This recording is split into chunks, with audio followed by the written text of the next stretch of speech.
bonsoir mesdames et messieurs, partout où vous nous suivez, fidèles téléspectateurs, surtout les amis de Mac Bazar. Aujourd'hui, nous allons plancher sur une question si importante, mais qui revêt un caractère purement spirituel.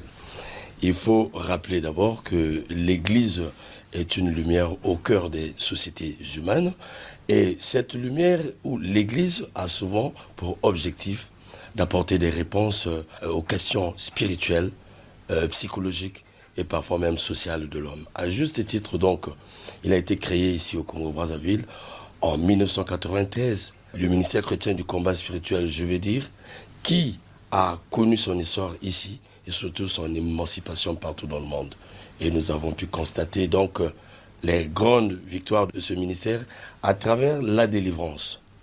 Alors il faut dire que ce ministère était sous la direction de Maman Olangi et son mari, donc en couple.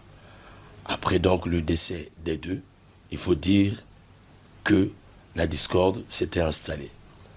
Malgré donc les tractations connues entre les adeptes ou encore les disciples de ce ministère, malgré les efforts fournis par le gouvernement de la République à travers le ministère de l'Intérieur, en tout cas, la pression était restée constante.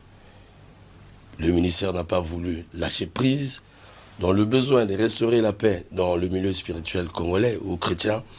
Une dernière convocation de l'Assemblée générale avait eu lieu. Ils l'ont dénommée l'Assemblée générale extraordinaire inclusive du ministère chrétien du combat spirituel. Et donc l'inclusivité veut simplement dire dégager plutôt la volonté de s'unir et de créer donc la relance de celui-ci. Malheureusement, après donc l'Assemblée générale, nous avons eu d'autres discours et donc pour ce faire, pour vous apporter toute la vérité, parce qu'il est question de la relance de cette activité spirituelle pour la vie des croyants congolais, j'ai invité sur ce plateau, en tout cas, l'apôtre Bruno Jean-Richard Itoua. Il est apôtre de ce grand ministère, il est un ancien responsable de ce ministère. Une voix autorisée, mais que nous n'avons jamais eue, une voix autorisée que vous n'avez jamais écoutée. Donc avec lui, nous allons tenter par, en tout cas, beaucoup d'intelligence, essayer de comprendre le fond, enfin, de la question. Le but serait pour éclairer l'opinion, pourquoi pas chrétien, et puis l'opinion congolaise à ce sujet. Bonjour, que Dieu vous bénisse, comme on dit, monsieur l'apôtre. Bonjour, que Dieu vous bénisse aussi. Merci. Monsieur l'apôtre, aujourd'hui, les questions pour nous. Il faut rappeler que vous êtes ministre de la République, s'il vous plaît. Voilà. Il faut rappeler, ça m'arrivera de vous appeler monsieur le ministre par habitude. Ça pourra m'arriver. Quand on est apôtre, on est aussi ministre de Dieu. Merci beaucoup. Quand vous dites monsieur le ministre, ça ira très bien. Désigner les deux fonctions et les deux statuts. Merci beaucoup. Alors donc, comme je venais de le dire, nous avons tous suivi les difficultés que vous avez traversées dans le cadre de la gestion de votre ministère et toutes les difficultés possibles avec le ministère de l'Intérieur à ce sujet. Les croyants sont restés, sont bernés même dans l'espoir, ils ont beau attendre. Enfin, vous avez tenu une assemblée générale. Et nombreux sont ceux qui attendent les conclusions. Mais avant tout, quel est le déclic? Qu'est-ce qui a conduit à la tenue de cette assemblée? Merci beaucoup de donner la possibilité d'éclairer, je l'espère, conduit par le Saint-Esprit, l'opinion à la fois des croyants en général, du peuple de Dieu, de l'Église de Dieu du Congo, peut-être même au-delà, mais en particulier nos frères et sœurs du ministère chrétien du combat spirituel. Jusqu'à ce que Dieu rappelle nos parents successivement, d'abord Papa Olangi, puis ensuite Maman Olangi. Le ministère fonctionnait bien sûr. Toute œuvre humaine n'est pas parfaite, et donc certainement il y avait des améliorations à apporter éventuellement, mais tout fonctionnait plutôt bien. Et puis Dieu a rappelé nos parents. Après le rappel à Dieu de Maman Olangi, qui est la deuxième partie, le premier dimanche, après qu'elle était rappelée à Dieu, il a plu aux frères et sœurs de me demander d'être un instrument pour donné la prédication à Kinshasa, où je me trouvais pendant cet événement. Le Seigneur avait dit par ma modeste bouche une parole importante. C'est Jésus qui parle. Il vous est avantageux que je m'en aille. Jésus parle à ses disciples, il est sur le point de partir, rejoindre son Père, de quitter sa forme physique pour devenir l'Esprit, Dieu, ce qu'il est en réalité. Et il leur parle, ce sont ses dernières consignes.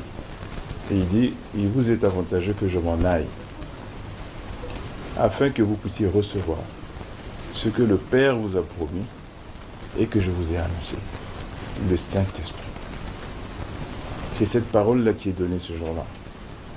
À la suite de cette parole, nous avons été conduits, toujours sur inspiration du Saint-Esprit, à demander à ce que nous mettions tous en prière. Comme l'avaient fait les disciples, après que Jésus-Christ ait été enlevé au ciel, Jésus avait insisté, il a redit plusieurs fois, allez à Jérusalem, attendre ce que le Père vous a promis, que je vous ai annoncé, le Saint-Esprit. Ils étaient 120, ils sont allés en prière. C'est ce que nous avons demandé à toute la communauté, inspirée par Dieu. Nous devons prier pour savoir ce que nous devons faire. Il faut que Dieu nous parle. Il faut que Dieu nous dise comment on va diriger l'œuvre sans les parents. On s'y attendait pas, on n'avait jamais imaginé ça. En tout cas, pas si vite. Il faut que Dieu nous dise avec qui on va travailler. Il faut qu'il nous dise qui va diriger. Il faut que Dieu nous parle. Nous avons, pendant une trentaine d'années, fréquenté un ministère où on nous a appris que Dieu parle. Dieu parle. Et l'un des versets les plus importants de ce ministère, c'est Jérémie 33.3. 33.3 qui dit « Interrogez-moi et je vous révélerai les choses cachées ». Et donc, on a passé toute notre vie dans ce ministère à interroger Dieu et à obtenir les réponses par quelque voie que ce soit, puisque la Bible dit Dieu parle tantôt d'une manière, tantôt d'une autre. Et malheureusement, cet ordre de Dieu, c'est un ordre de Dieu, n'a pas été correctement respecté. Je crois qu'il y a eu un début de prière, ça a duré 2 semaines, et puis la prière était dispersée en grande surprise, sans que nous n'ayons de réponse de Dieu. Et là, on a appris qu'il y a une succession qui était mise en place. C'était les enfants. Grande support pour nous. Parce que les parents ne nous avaient jamais annoncé ça. Les parents avaient même dit le contraire, y compris dans des enregistrements vidéo, interrogés par un de vos confrères, P.O. Louawa. Ils avaient dit le contraire. On se dit, mais qu'est-ce qui se passe? Mais c'était les enfants des parents. Nous n'allions pas faire d'esclandre. Nous n'allions pas faire de scandale. La Bible dit malheur à celui par qui arrive le scandale. Absolument. Donc, de 2018 à 2022, nous avons tenté de travailler ensemble, avec les enfants.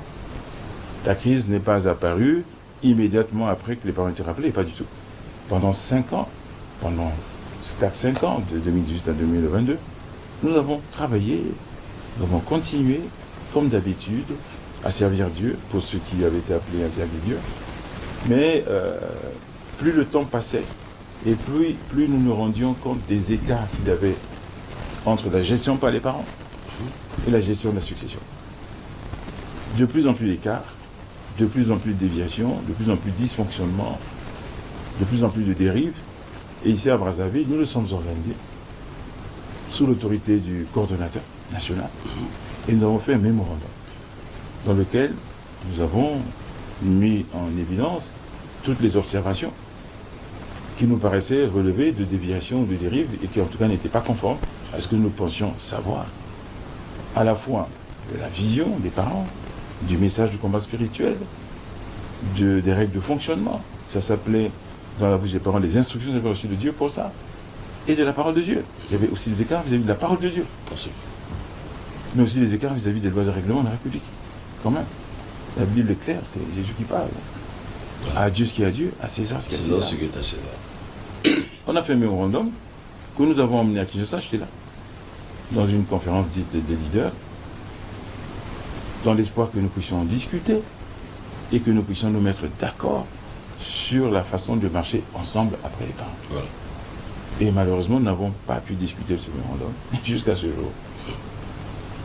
Parce que la Bible est très claire, c'est Amos 3.3 qui dit ça. 2 personnes peuvent-elles marcher ensemble sans en avoir convenu, sans s'être accordées, comme on fait? Si un veut aller à droite, l'autre à gauche, comment on fait? Si un veut aller devant, l'autre derrière, comment on fait? Et l'autre veut aller en haut, et un qui veut aller en haut, l'autre en bas. Donc il faut bien convenir de comment on va marcher ensemble. Absolument. Et nous n'avons jamais pu obtenir cette opportunité. Nous avons demandé à repartir à Kinshasa, jamais pu avoir l'accord, il y avait toujours des prétextes, des raisons, et ainsi de suite. Nous avons attendu que la succession vienne ici, jamais elle est venue à Brazzaville, jusqu'en 2022. Jamais. Elle est allée à Pointe-Noire, ça a créé de nombreux problèmes. Il a fallu qu'on se déporte à Pointe-Noire pour essayer de calmer le jeu. Je dis on, y compris moi personnellement. J'ai dû y aller, trouver du temps. Et je peux dire en toute modestie que si je n'étais pas là, à Pointe-Noire, le ministère implosait. Et pourtant, le coordinateur national était là. Il était dans tous ses états. J'ai eu beaucoup de mal à le calmer. J'ai eu beaucoup de mal à calmer tout le monde. Mais le Seigneur m'a utilisé. Ce jour-là aussi, il m'a été demandé d'assurer la prédication. Et le Seigneur m'a conduit à exiger qu'il y ait d'abord un pardon général, parce que l'ambiance était totalement électrique. Des jeunes s'étaient fait appeler gilets jaunes. Il a fallu les calmer. Ah oui, il y a eu des gilets jaunes à Pointe-Noire. Les calmer. Et j'apprends même qu'on me les impute. Bon, et je laisse ça à leurs auteurs et je les mets face à la justice de Dieu. Pendant qu'ils disent ça. Et elle peut être sévère, la justice de Dieu. Et j'ai dû les calmer. J'ai dû leur interdire de faire appeler les gilets jaunes. J'ai été conduit à leur dire, si vous voulez, on a trouvé ce qui pouvait correspondre à leur désir, à ce qu'ils voulaient faire et dire. Et je leur ai suggéré de s'appeler chérubin. Et ils ont arrêté net de s'appeler gilets jaunes. Mais voilà, la tension a commencé à ce moment-là. Et n'ayant pas pu se mettre d'accord sur la façon de marcher ensemble, après les parents, les dysfonctionnements, les dérives, les incompréhensions se sont transformés en tensions de plus en plus importantes. Mais nous essayons quand même de gérer ces tensions-là en espérant toujours et toujours que nous trouverions un moment pour s'asseoir. En 2022, enfin, la succession est venue à Brazzaville. Nous avons parlé avec ceux qui étaient là en disant il faut qu'on s'asseye et qu'on parle, qu'on se mette d'accord. La succession, donc les enfants ou les enfants. Voilà. En particulier en 2022, il y avait Josine Olin qui est présidente de la CFT aujourd'hui, qui est venue pour l'anniversaire, puis ensuite Alain est venu, puis Ketia et Sophie. Bon. Mais dans un climat de tension. C'est-à-dire que même les messages sur l'autel de Dieu étaient des messages conflictuels, on ne comprenait pas. On dit on n'a pas besoin de ça, asseyons-nous simplement, c'est tout ce qu'on demande. Nous l'avons dit, allez au lundi, il faut qu'on s'asseye. Et au ministère, quand on dit s'asseoir, on ne fait pas des états généraux, c'est pas ça. C'est une sainte convocation, c'est une réunion spirituelle avec tout le mode d'opération d'une réunion spirituelle. C'est qu'on a une retraite, on a un séminaire, c'est dans la prière, c'est en parcourant la parole de Dieu, c'est sous l'onction du Saint-Esprit que nous réglons nos problèmes dans ce ministère. Pas autrement. On n'a pas pu obtenir cela. Il y a eu un simulacre, comment j'appelle ça, de séminaire ou de retraite qui n'a abouti à rien. On n'a pas pu nous asseoir, examiner les problèmes qui, de notre point de vue, nécessitent d'être examinés ensemble. Et donc, c'est aller de tension en tension jusqu'au jour, à notre grande surprise. Le coordonnateur national a dit, Alain Olingui, que le staff était divisé. Nous, on tombait des nuits, on n'était pas au courant. Ça. La crise a commencé là. Ah, ok. Alors après, dès cet instant-là, puisque certains avaient établi 2 camps, on ne comprenait pas. 2 camps, sur quelle base? Quelqu'un a fait un sondage, quelqu'un a fait remplir des fiches d'information, comment identifier les uns et les autres. On est tous ensemble depuis des années, et maintenant vous dites qu'il y a 2 camps. Ah, vous avez fait un sondage, vous avez fait un recensement. Comment identifiez-vous les uns et les autres? Nous, on ne savait pas. Mais bon, voilà, il y a eu une histoire d'allégeance. Un jour, le coordinateur national nous a appelés en disant, voilà, moi je souhaite qu'on aille faire allégeance aux enfants. À la succession, on l'a regardé, on a dit, mais qu'est-ce que c'est que ça? Nous n'avons jamais fait allégeance aux parents. Pourquoi ferions-nous allégeance aux enfants? On n'est pas venu ici pour faire allégeance à des hommes. Pourquoi pas, monsieur le ministre? Non, nous avons fait allégeance à Jésus-Christ. Nous avons fait allégeance à Jésus-Christ. En le recevant tous comme Seigneur et Sauveur personnel. Ensuite, Jésus-Christ, à qui on a fait allégeance, encore que ce mot n'est pas dans la Bible, mais si on veut l'utiliser, a établi des personnes dont il a investi des pouvoirs pour pouvoir gérer ces brebis que nous sommes. Nous sommes les brebis de Jésus.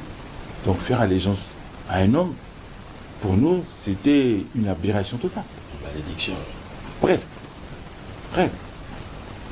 La Bible nous interdit, nous met en garde de se confier aux hommes. Absolument. Malheur à celui qui se confie en l'homme, dit la Bible. Maudit soit quiconque. Maudit.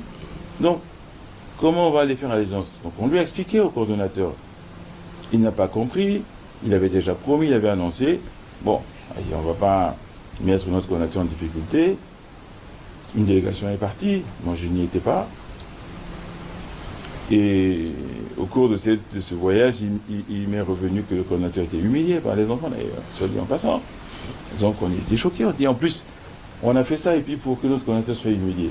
Mais surtout, il n'y a presque aucun autre siège, il y en a une cinquantaine dans le monde, qui a fait la démarche. Ils n'ont pas compris ce qu'on avait fait. Ah, c'était que Brazzaville. Ah, c'est que Brazzaville.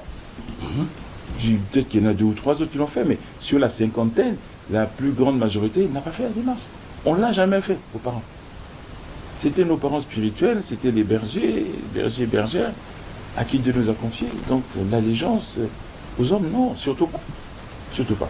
Donc à la suite de ça, ça a renforcé le message de ceux qui voulaient à tout prix diviser le ministère en disant, vous voyez, il y a ceux qui n'ont pas voulu faire allégeance ou qui étaient contre, n'aiment pas les enfants. Ceux qui étaient d'accord pour faire allégeance aiment les enfants. Voilà les deux camps. Et voilà, ça a achevé de consacrer la division. Alors que non, ce n'est pas une question d'amour. Ce n'est pas une question d'amour. Ce n'est pas parce qu'on n'est pas d'accord avec quelqu'un qu'on n'aime pas. Pas du tout. La Bible dit ceci. Dieu reprend et châtie ceux qu'il aime. Absolument. Il le reprend et il châtie. C'est plus grave que de ne pas être d'accord. Dieu peut infliger un châtiment à quelqu'un alors qu'il aime. Donc ce n'est pas parce qu'on n'est pas d'accord avec quelqu'un qu'on ne l'aime pas. On n'est pas d'accord. On n'est pas d'accord avec la façon dont depuis 4, 5 ans, 6 ans, 7 ans, le ministère a été conduit. On n'est pas d'accord avec les dérives qu'on constate. On n'est pas d'accord avec les dysfonctionnements. On n'est pas d'accord avec le non-respect de la vision. Mais ce n'est pas pour ça qu'on n'aime pas quelqu'un. Un désaccord n'induit pas un manque d'amour. C'est un raccourci que nous ne comprend pas très bien. Moi, j'aime les enfants là. Je l'ai prouvé du vivant de leurs parents. Je ne crois pas qu'il y ait beaucoup de gens qui aient prouvé ça autant que moi. Je peux le dire. Ah bon. Les parents le savaient, les enfants le savaient. Beaucoup d'autres l'ont fait comme moi. Ont prouvé du vivant des parents à quel point ils aimaient les enfants. Je peux vous dire que tous ceux qui ne sont pas d'accord avec le fonctionnement actuel depuis que les parents ne sont pas là, aiment les enfants. Nous prions pour eux. Nous prions pour eux. Et comment pourrions-nous ne pas aimer les enfants? Ce serait grave. Ce serait remettre en cause les fondements de l'évangile chrétien. Dont la loi la plus importante est d'aimer Dieu de toutes ses forces, de toute son âme, de tout son cœur. Première partie. Deuxième partie qui fait partie intégrante, dit Jésus, en répondant à un scribe de la loi fondamentale, aimer son prochain comme soi-même. Mais Jésus est allé plus loin dans le livre des Jean. Il dit, voici je vous donne un nouveau commandement. Aimez-vous les uns des autres. Il le précise après. C'est à ceci que l'on connaîtra que vous êtes mes disciples si vous vous aimez les uns les autres. Donc si on n'aime pas les enfants, on n'est pas des disciples. Monsieur le ministre, comment... Je vais encore appuyer ça parce que c'est important. La Bible dit, si tu dis que tu aimes Dieu que tu ne vois pas, alors que tu n'aimes pas ton frère que tu vois, tu es un menteur. Comment peux-tu aimer Dieu que tu ne vois pas si tu n'aimes pas ton frère? Mais la Bible va plus loin. Aimez vos ennemis. Priez pour ceux qui vous font du mal. Donc, si on n'arrive pas à aimer les enfants de nos parents, comment on va aimer les ennemis? Non, nous aimons les enfants, mais nous ne sommes pas d'accord sur des questions doctrinales, sur des questions de vision, sur des questions d'application des instructions, du fonctionnement, y compris sur les questions du respect de la parole de Dieu. Donc, juste pour finir sur votre question, après tout ça, les tensions devenant de plus en plus importantes, il y a eu des incidents, des noms d'oiseaux ont été prononcés contre des frères du haut de l'autel de Dieu. On s'est fait traiter de tout, de rebelles, de Bar Jésus, de Limangando. Je ne vous dis pas la bouche de qui se reconnaîtra, celui qui a dit ça. Et puis des incidents, c'est vrai, de micros coupés, de ceci, on a empêché certaines personnes de prêcher. Bon, oui, l'état de tension était tel que oui, il y a eu des comportements, il y a eu des débordements graves en milieu chrétien, à la suite desquels le coordonnateur a écrit, qui s'appelle plus, en décrivant une situation apocalyptique. Il faudrait qu'on vous donne la copie. Apocalyptique. Parlons de meurtre, de menaces, de mort, de xénophobie, de racisme, je ne sais pas entre qui et qui, de tribalisme. Des choses tellement graves qu'elles ne pouvaient que conduire le gouvernement à constater qu'il y avait un risque de trouble à l'ordre public. Effectivement. Ayant reçu ce courrier, dont une copie était d'ailleurs adressée à la première dame, on ne sait pas pourquoi, et ainsi de suite, eh bien, les services de sécurité sont venus nous voir. Le coordinateur national, entre autres. Moi, je dis qu'est-ce qui se passe? Découvrir la lettre. Stupéfait. Mais c'est pas du tout ça qui se passe. Mais nous, face à ça, vous voulez qu'on fasse quoi? Non, ça va être difficile qu'on vous autorise à aller prier dimanche prochain. Excusez-moi, monsieur le ministre, est-ce que la lettre a été écrite de Comène encore? Non, bien sûr, puisque je vous dis qu'on l'a découverte quand le colonel envoyé par l'administration de la sécurité nationale est venu me voir. C'est là qu'il m'a dit, mais voilà le courrier qu'on a reçu de votre coordinateur national. Qu'est-ce que c'est que ça? Je l'ai lu, j'ai dit, c'est pas possible. C'est une description, je répète, apocalyptique. Pourquoi il a fait ça? Le colonel a président allé le voir aussi. Je dis, mais comment on fait pour dimanche prochain? Si on vous laisse aller vous réunir pour la prière, il faudra qu'on mette autour du siège un cordon de sécurité. À quoi ça va ressembler? Des gens qui prient protégés par un cordon de sécurité. Donc le mieux, c'est pour l'instant de vous abstenir d'aller prier. Le coordonnateur est parti sur le site, a annoncé ça à tout le monde. Le dimanche prochain, il n'y a pas de prière. Bon, le gouvernement en a donc pris acte, en a tiré les conséquences et a suspendu les activités du ministère en disant simplement que la seule condition pour la réouverture, la seule condition, il n'y en a pas d'autre, que nous puissions remettre de l'ordre dans notre sein. Ça, c'est ce qui est écrit. Ce qui est derrière les lignes, c'est qu'on puisse se réconcilier. Est-ce que vous c'est la seule chose qui a été vous avez entamé ces procédures ou quel effort avez-vous mené et fourni pour y arriver ou bien pour répondre à cette demande du gouvernement? Comme vous l'aurez entendu de ma bouche, depuis que les parents ont été rappelés à Dieu, nous avons cherché le dialogue. Nous avons cherché le dialogue. Après cette décision de suspension du gouvernement, et on était atterrés, nous avons continué à chercher le dialogue. Nous avons mené des démarches par tous les moyens possibles. Plusieurs personnes, et pas des moindres, ont demandé au coordinateur national de rencontrer ses frères que nous étions identifiés. Mais ça paraît paradoxal parce que selon nos recherches, oui. Nous avons tous les sons de cloche, selon nos recherches, vous n'êtes pas sociable. Voilà, vous n'êtes pas sociable et vous affichez un comportement de rebelle. Vous n'écoutez pas l'autre camp, sinon le problème serait réglé. Ils ont fait des tentatives d'aller vers vous, malheureusement, pour jouer à la résistance. Nous sommes quand même surpris d'écouter ça. Je vais ici me porter totalement en faux. Ils n'ont jamais, j'affirme, ils n'ont jamais fait de tentative pour venir vers nous. Je suis désolé. Je parle de ceux de Brazzaville. Jamais.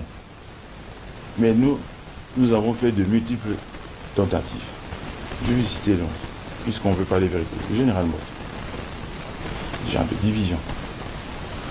Il est plus gradé que le coordonnateur. Il est plus âgé que lui. Il est plus ancien que lui. Il a fait venir chez lui. Il lui a dit, il faut qu'on se voit. Il faut que tu nous reçoives. On est des frères. Comment se fait-il qu'on ne peut pas se voir? Il est sorti là en disant, je vais le faire. Il n'a pas fait. Des émissaires sont venus de Kinshasa. Ils lui ont dit la même chose. Il n'a pas fait. Des frères d'ici. Son gendre qui est aux États-Unis, je suis très précis, m'a appelé pour ça. Rien n'y a fait. De temps en temps, il disait, j'ai pas de problème, j'irai le voir, j'irai les voir. Mais je suis allé jusqu'à dire, je n'ai aucun problème à me déplacer à aller le voir. Parce que là, c'est pas une histoire de ministre, non. C'est le frère Bruno Itoa qui a besoin de voir son frère coordonnateur national. Non, il est ministre, je ne vais pas me déplacer, j'irai. Jamais. Bon, tout essayé. On a envoyé des gens, j'ai des collaborateurs qui ont été chargés par moi d'essayer d'obtenir un rendez-vous qui ont fait le pied de grue, qui ont attendu, qui ont appelé pendant des semaines et des semaines. Rien. Alain Olangui a désigné quelqu'un ici, un haut responsable, c'est une dame, pour essayer de lui parler. Elle aussi, elle a tout fait. Elle n'y est pas parvenue. Alors parfois il disait, moi avant que je parle aux autres, il faut que Kinshasa me donne les instructions. Ben, Kinshasa avait envoyé même des émissaires. Il y en a qui sont venus de Kinshasa. Rien n'y a fait. Pour ce qui concerne Kinshasa, il y a eu deux démarches. Deux. On doit être précis. Une première démarche de deux personnes qui sont venues, dont l'une est témoin de mariage pour mon mariage religieux, pour la Bénédiction nuptiale. Et je suis chez moi ici. Et nous avons essayé d'organiser une rencontre avec les frères d'ici, notamment ceux qu'on appelle rebelles. Pendant qu'ils étaient ici, on discutait des modalités d'avoir une rencontre non pas entre Kinshasa et entre les rebelles, mais entre les frères de Brazzaville. Donc on est en train d'organiser ça. Et on a reçu Alain Olangui, qui nous a proposé de signer un procès verbal factice, fou en écriture, en disant qu'on s'était rencontrés. Et puis on réglait le premier affaire. Je lui ai dit, je peux pas. Je suis ministre de la République. Tous les frères ont dit, on peut pas. Et pourquoi on ferait ça alors qu'on peut se voir? Où est le problème? À ce qu'on se voit une trentaine d'années ensemble, on ne peut plus se parler. Où est le problème? Rencontre-nous, parlons. Si ça prend une semaine, 2 semaines, 3 semaines, c'est pas grave. Jusqu'à ce que réellement on ait trouvé un terrain d'entente sur la marche commune, ensemble, dans cette œuvre à laquelle nous semblons tous être très attachés. Donc non, il n'y a pas de rébellion. Il y a des frères et des sœurs qui ne sont pas d'accord avec la façon dont le ministère est dirigé depuis que les parents ne sont plus là et qui ne demandent rien d'autre que l'on parle. C'est tout.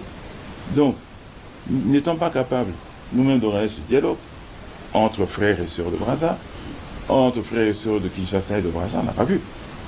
L'administration a été obligée de nous obliger à nous rencontrer. Et nous nous sommes rencontrés à la préfecture. 3 jours. Il nous a forcés. Il nous a dit, non, vous n'avez pas le choix. Nous, on n'a pas envie de laisser les chrétiens privés errer comme ça, effectivement. Errer. On ne veut pas avoir cette responsabilité. La seule condition qu'on vous a posée, c'est que vous puissiez vous entendre. On ne comprend pas que les chrétiens ne puissent pas y parvenir.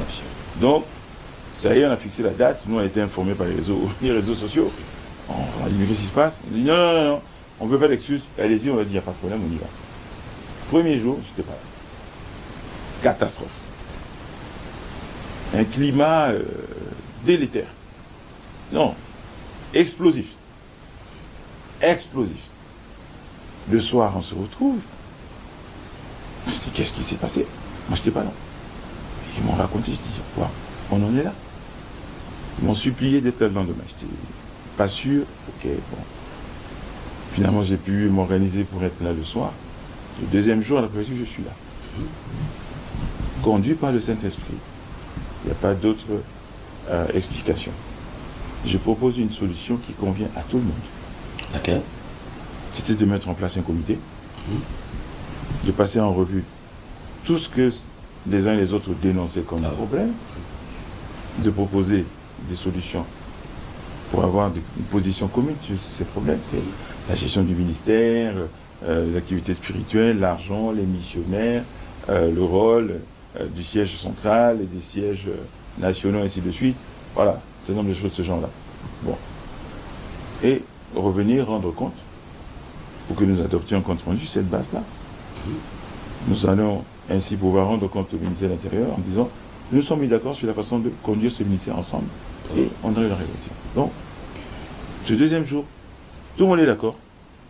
Les commissions sont mises en place. On s'embrasse tous. Tous. On chante. C'est mon héros. Il y a des vidéos. Ça. Le lendemain, malheureusement, je ne peux pas être là. Eh bien, le cordeau arrive. Tout ce qu'on avait convenu la veille, il a tout remis en cause. Parce qu'il nous avait dit avant de partir, attention, moi j'ai un chef, je suis un soldat, j'ai un chef, j'ai une hiérarchie. J'obéis à la hiérarchie. Je ne peux pas outrepasser les instructions de la hiérarchie. Donc, j'en rendrai quand même compte. Donc, on en a déduit que la hiérarchie, qui cherche ça, a désapprouvé la démarche qui convenait aux Congolais de Brazzaville. Et le cordeau, qui estime que lui, il a fait allégeance, qui doit obéissance totale à un homme. Parce que je ne suis pas sûr que Dieu lui ait dit ça. Je ne suis pas sûr qu'il ait interrogé Dieu, il a interrogé un homme. Interrogé un homme. Et le lendemain, tout ce qu'on avait convenu, il a tout remis en question. Il est redevenu grossier, injurieux, outrageant, méprisant. Je pèse les mots. Il y a les vidéos. Nous l'avons suivi. Et les frères sont sortis. Ils n'ont pas supporté ça. Il est resté seul avec ceux qui pensent comme lui. Il a fait un beau discours de clôture en disant la montagne a couché du souhait. Échec et mat. C'est à nous la faute, ça. Deuxième jour, il y avait la solution apportée par nous. C'est à nous la faute, ça, on peut dire ça. C'est nous les rebelles. Monsieur le ministre, comment est-ce qu'il vous ce refus, comme il faut le dire comme ça quand je vous écoute, de la recherche et de la solution? Comment expliquer cela? Bah écoutez, avant que le gouvernement, après avoir laissé tout le temps possible pour que nous puissions de nouveau essayer de dialoguer, avant qu'il ne décide de mettre en place la commission ad hoc, eh bien, les frères, on a salué ça, sont allés contacter ce qu'on appelle, dans l'église Congo-Brazzaville, les pères. Ils ont un conseil des pères, dirigé par l'apôtre Ndeke notamment. Ils sont allés les voir pour tenter d'obtenir leur contribution à la recherche d'une solution. Absolument. On a salué l'initiative, très bien. Les pères ont parlé avec eux, les pères ont parlé avec nous, moi y compris. Nous leur avons dit aux pères, depuis que les parents ne sont pas là, il y a une seule chose que nous recherchons, c'est le dialogue. Tout ce qu'on veut, c'est qu'on puisse s'asseoir et parler. Et qu'on ne parvient pas à obtenir la part des frères. Ils donnent des raisons, mais c'est tout ce qu'on veut. Et conduit par le Saint-Esprit, sur la base de ce que l'on sait de la vision, sur la base de ce que l'on sait de la parole de Dieu, nous pensons qu'on devrait trouver une solution. Donc nous sommes disponibles à toute initiative qui peut créer les conditions de ce dialogue. Là, on n'a aucun problème. Les pères ont dit très bien, étant donné que les autres sont totalement soumis aux ordres de Kinshasa, c'est mieux qu'on aille à Kinshasa. Ils sont allés à Kinshasa. À Kinshasa, ils ont rencontré tous les enfants. Ils sont 7. Ils ont rencontré séparément Alain Olingui et une des sœurs. Allez, ça me revient. Et Alain Olingui était formel. Nous ne voulons plus rien avoir à faire avec ces gens-là. C'est-à-dire les fameux rebelles. Ils sont allés voir l'auteur, oui, non, le prénom Marie, c'est Sophie. Séparément, elle a dit la même chose. On ne veut plus. Donc qui refuse le dialogue? C'est la rupture en ce moment. Qui refuse le dialogue? Qui refuse le dialogue? Vraiment. Qui est-ce qui refuse le dialogue? Les pères leur ont demandé. Donc, c'est la séparation. Ils ont dit, oui, s'il faut passer par là, la séparation. Les pères leur ont demandé. Mais si vous séparez, vous savez qu'il y aura un problème du patrimoine. Absolument. Sophie aurait dit, Bakamatana Bango, Dieu nous donnera. Alain a dit, on verra. Les pères sont revenus nous voir, nous ont transmis cette réponse, c'était catastrophique.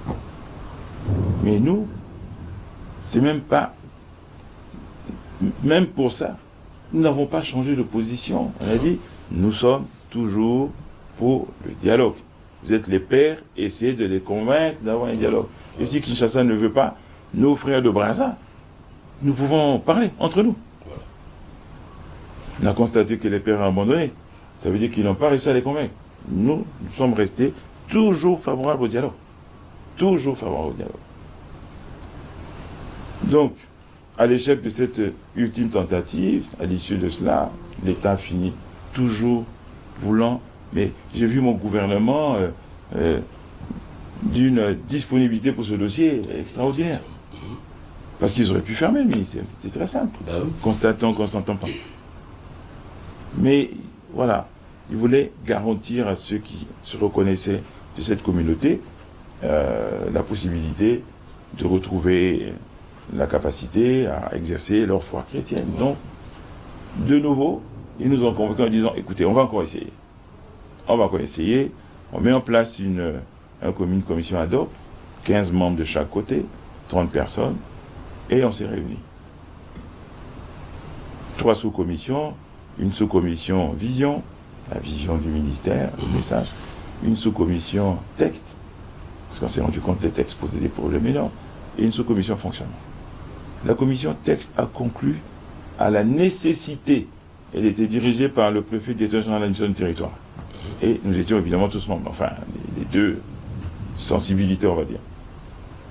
La sous-commission a conclu à la nécessité, à l'impérieuse nécessité de nettoyer les textes. Dans ces textes, il y a, allez, on va essayer d'être sobre, il y a des incongruités, il y a des énormités qui ne sont pas acceptables, qui ne sont conformes ni à la vision que nous connaissons, ni à la parole de Dieu, ni aux lois et règlements du pays. Donc on a tous conclu à l'impérieuse nécessité de nettoyer et de le remettre en conformité à la vision, à la parole de Dieu et aux lois et règlements. La commission fonctionnement a mis en exergue un certain nombre de dysfonctions. On était tous d'accord qu'il faudrait corriger dans les nouveaux textes. Et la commission vision, sous-commission que je présidais modestement, a donc suggéré, cela a été accepté, qu'on commence par la prière. Avant de faire quoi? L'instruction était claire, avant d'organiser une assemblée générale extraordinaire, adoptée par tout le monde, confortée par un compte rendu, mais surtout par le discours de clôture du préfet d'état de cabinet, qui a donc dit au coordonnateur, au nom du gouvernement, allez prier pour vous réconcilier et ensuite organiser l'assemblée générale extraordinaire, principalement pour modifier les textes fondateurs de votre association. Voilà l'instruction. Nous sommes allés au Mont-Carmel, notre siège, commencer par une semaine de prière calamiteuse. Tous les jours, nous avons eu vent. Tous les jours, incidents. C'est-à-dire que on peut se demander au milieu de qui on était. Nous n'avons même pas réussi à nous mettre ensemble. C'est eux qui ont fait la mise en place. Donc il y avait 2 blocs. On a dit, mais qu'est-ce que ça veut dire? Le premier jour, on était face à face. On a dit, mais qu'est-ce que c'est que ça? Après, on est dans la même direction. On a demandé que ce soit mélangé. On n'a pas pu. Quand je dis on, ils n'ont pas pu. C'est eux qui faisaient la mise en place.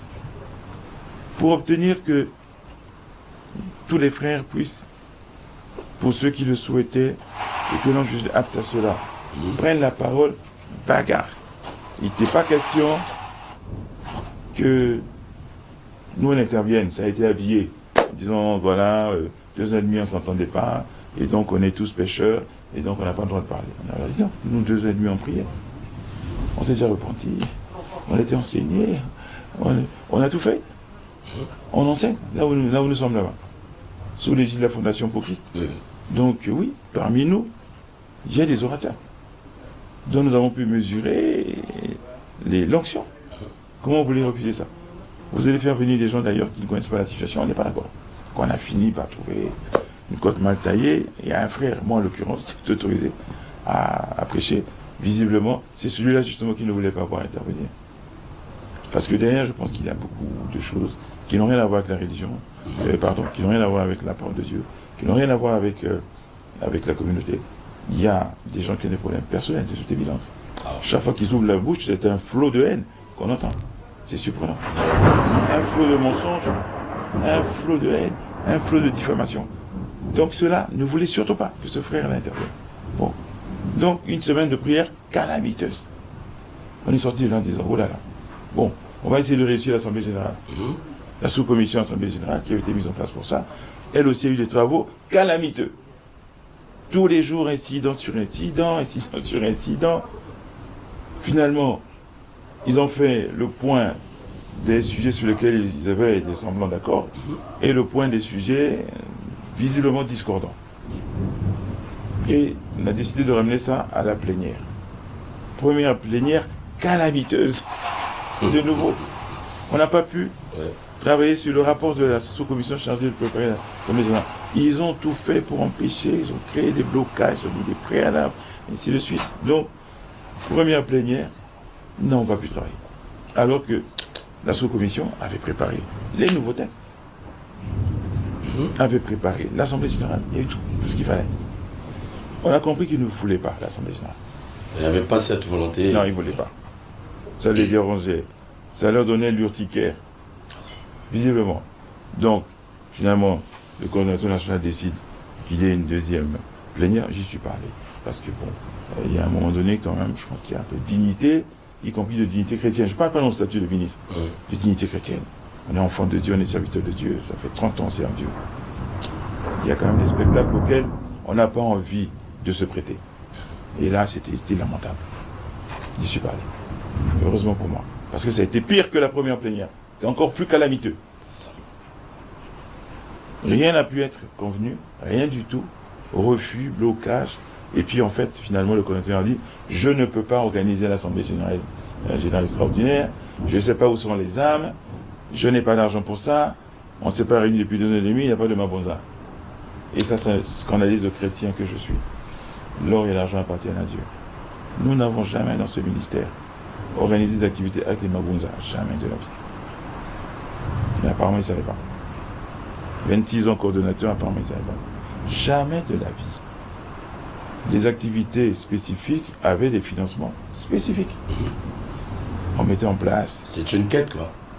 Des quêtes spéciales, des contributions spéciales, mais surtout, on demandait à chacun de se prendre en charge. Voilà. Les conventions, les symposiums, chacun devait se prendre en charge. Quand on dit chacun, d'abord les sièges devaient se prendre en charge. Quand ça se passait à Kinshasa, au Nigeria, n'importe où, chaque siège trouvait la maison, trouvait l'hôtel, trouvait les moyens de transport, s'organisait pour manger. C'était comme ça. Et bien sûr, chaque siège demandait à chacun d'apporter sa contribution. Ça s'appelait des frais administratifs. Voilà. Et si ce n'était pas suffisant, eh ben, il y avait des partenaires, il y avait des frères bénis par Dieu qui pouvaient compléter. Mais ça n'a jamais été avec les mabonza. Donc, on a entendu ça, médusé. Les mabonza. Depuis quand on fait ça avec les mabonza? Les mabonza, entre guillemets, on n'a jamais utilisé ce mot, hein, dans la communauté. Alors, finalement, vous ne reconnaissez plus le ministère d'abord. Ah ben, on ne reconnaît plus ce que disent les autres sur le fonctionnement du ministère. Donc, ça nous conforte dans l'idée qu'en effet, on est en pleine dérive. Sur la façon dont le ministère a toujours fonctionné pendant du temps des parents. Donc, avec ces deux arguments, je ne sais pas où sont les âmes, je n'ai pas d'argent, je n'ai pas de mabonza, je ne peux pas organiser l'Assemblée générale extraordinaire. Il a donc décidé, tout seul, de faire un rapport, tout seul, qui n'a été approuvé par personne d'autre que lui, et de l'envoyer à l'administration du territoire. L'administration du territoire, le ministère de l'Intérieur, a convoqué une ultime réunion de la commission ad hoc, il n'est pas venu. Il a envoyé un représentant qui n'a aucune fonction dans la communauté. On ne peut pas être plus méprisant que ça, vis-à-vis de l'État, qui s'est battu, qui a été d'une disponibilité, voilà, qui a parfois même été plus chrétien que nous. Pour qu'on se réconcilie, on ne peut pas être plus méprisant que ça. Donc, le ministère de l'Intérieur a constaté qu'on n'était pas d'accord, a constaté qu'il y avait un rapport envoyé par le coordonnateur, approuvé par personne. Nous a donné 20 jours de plus alors qu'on avait dépassé largement le mois qui nous avait été donné pour régler toutes ces questions-là. Au bout de 20 jours, pendant ces 20 jours, on ne s'est jamais réunis. Donc il n'y a pas de solution. Et nous nous sommes rendus compte que dans les dispositions des textes fondateurs du ministère, des statuts règlement intérieur, à la fois du ministère chrétien du commerce spirituel et de la fondation, il est prévu que 2/3 des membres effectifs peuvent convoquer une assemblée générale extraordinaire. Je vais être clair là-dessus. Dans les mêmes statuts. Oui, c'est la question. Ouais. Dans les mêmes statuts, règlement intérieur, il est dit que pour être membre effectif, il faut avoir adhéré au statut et avoir signé une fiche d'adhésion. Personne n'a jamais fait. Personne. Donc si on dit ça, ça veut dire qu'il n'y a aucun membre. Mais les statuts ont quand même mis en place une coordination ou un conseil d'administration selon les parties des textes, on utilise l'un des mots ou l'autre. Avec une liste, j'en fais partie. Donc nous pouvons considérer que nous sommes des membres effectifs, puisque les statuts-là ont été approuvés, ont été signés, ont été adressés au ministère de l'Intérieur, qui les a autorisés, qui les a entérinée. Et c'est sur cette base-là que nous fonctionnions. Donc, les membres de la coordination, en réalité, sont du point de vue juridique. Alors, quand on dit ça, il y en a qui ont du mal à comprendre. Le droit est une chose, la Bible est une autre. C'est pour ça que Jésus dit, à Dieu ce qui est à Dieu, c'est là. Mais la Bible dit aussi dans Romains que les magistrats sont des serviteurs de Dieu parce qu'ils disent le droit, non seulement au nom du peuple, mais au nom de Dieu. Donc la loi doit être respectée par les chrétiens. Sinon, il faut qu'on crée un pays à nous, où il n'y a pas de loi. Donc,